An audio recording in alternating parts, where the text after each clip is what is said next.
so that we have a better way of talking to policymakers who have to actually do something with this information. I'm going to piggyback on Karen, put myself in the queue here.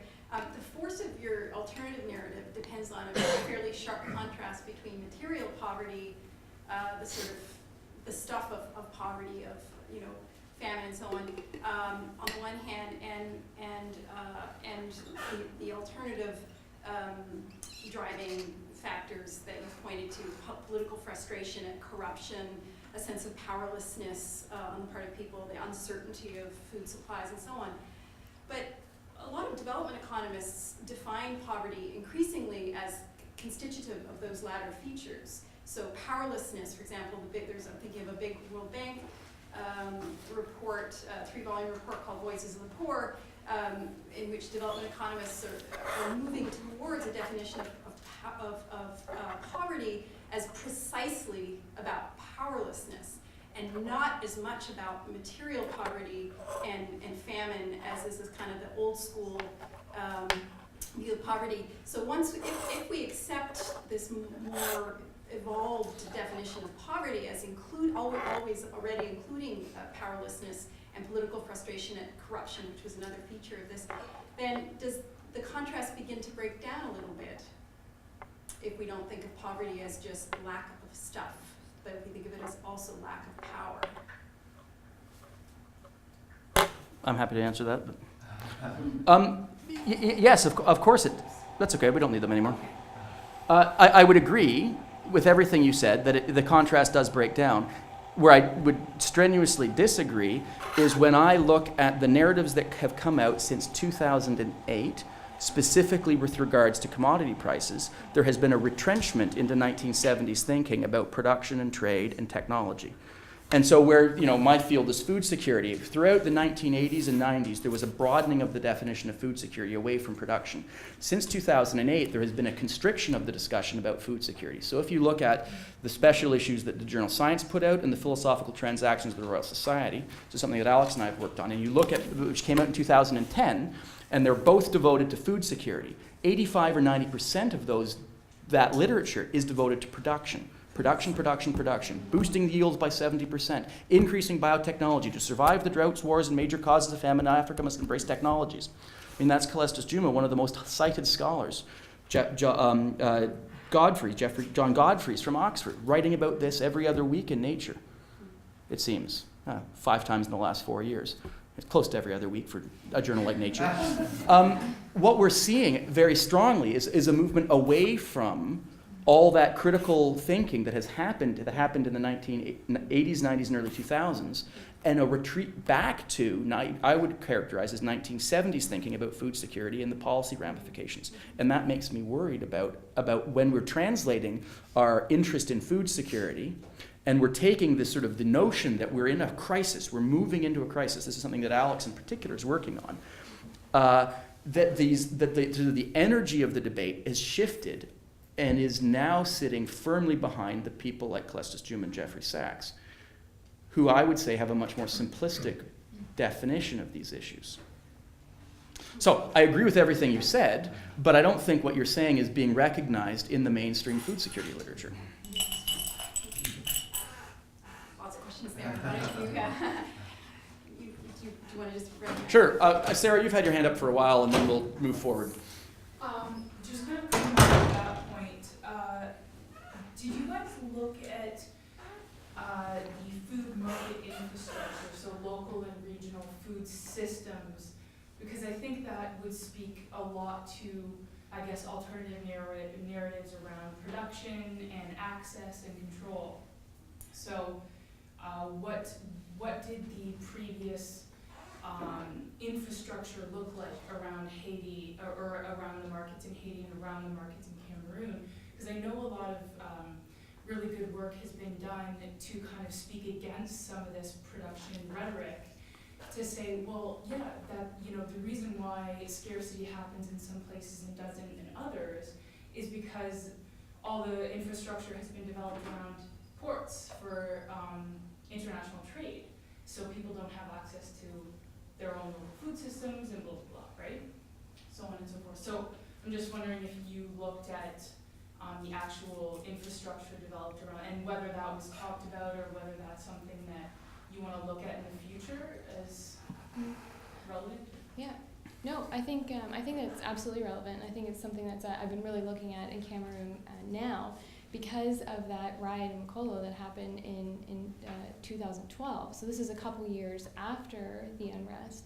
But this riot was all about access to space and having space to sell your goods in the market. So these markets are very informal. The infrastructure is, not where we would hope it to be in this case.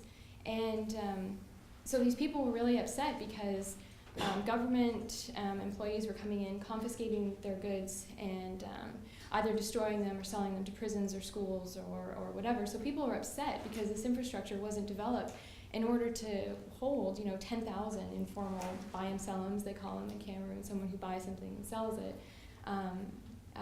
The system couldn't maintain that kind of volume of people to trade the food. And the other thing that kind of has been interesting to me that I think is something that I'll kind of look at later, but kind of this transport infrastructure.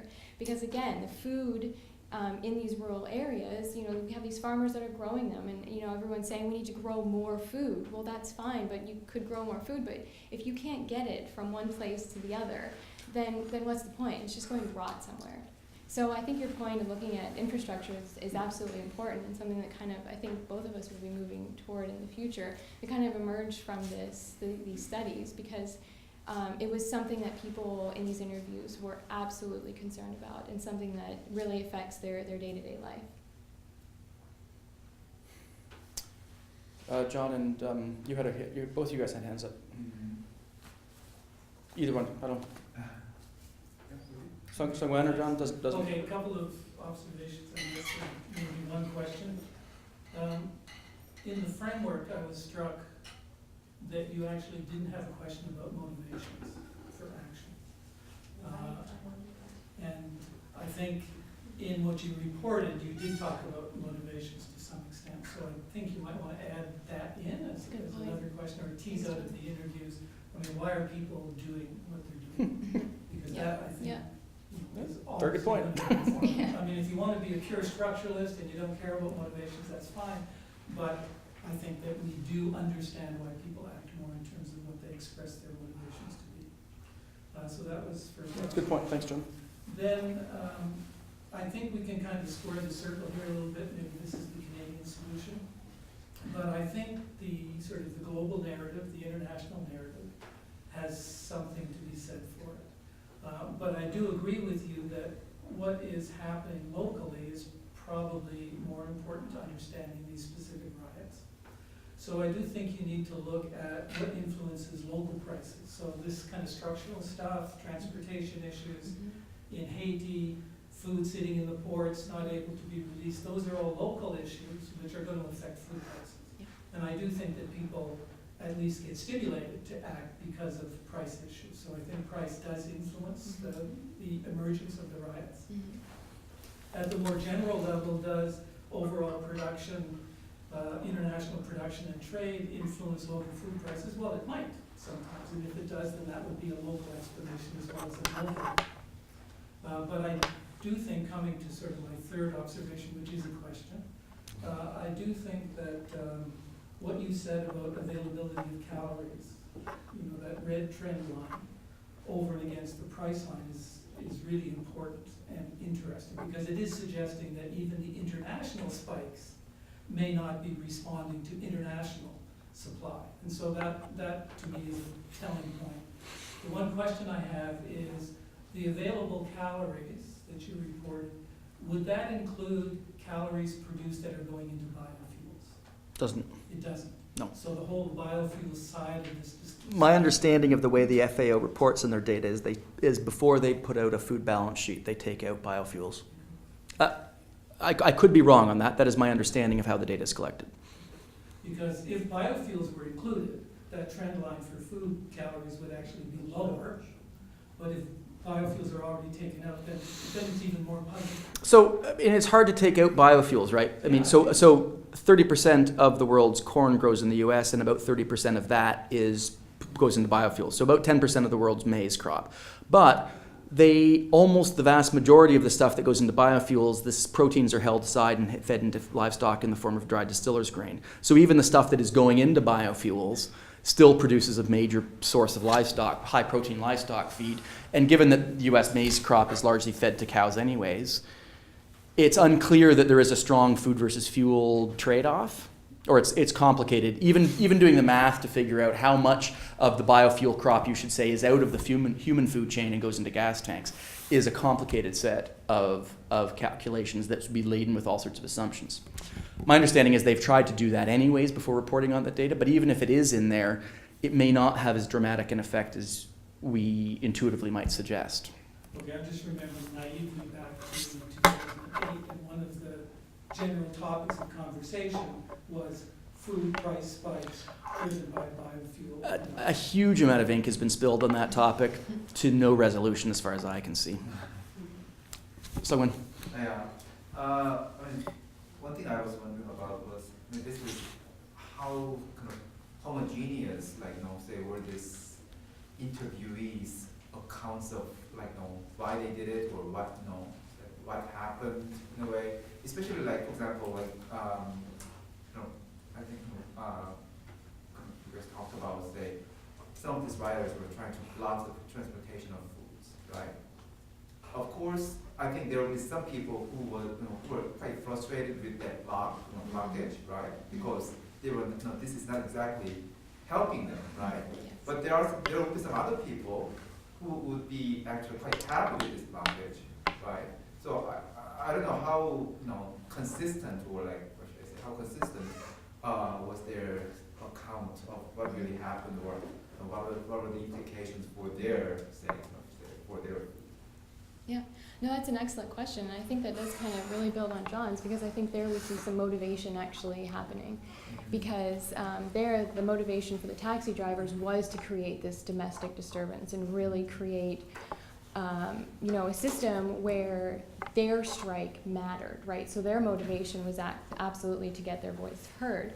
But because our survey expanded more of the general population, we were able to get, some people who were taxi drivers, some people who were, teachers, some people who were just traders in the market, and other people who were secretaries, So we got this, broader sense of what was really happening at this time. And yes, all these other people who weren't really taxi drivers were actually saying, this was awful. This wasn't good for us. Their motivation was not in trying to keep that strike going. It was basically like, our food supply at home is dwindling. We have to walk farther to get food now, if it's even available in some of these other markets, because most of the markets were closed.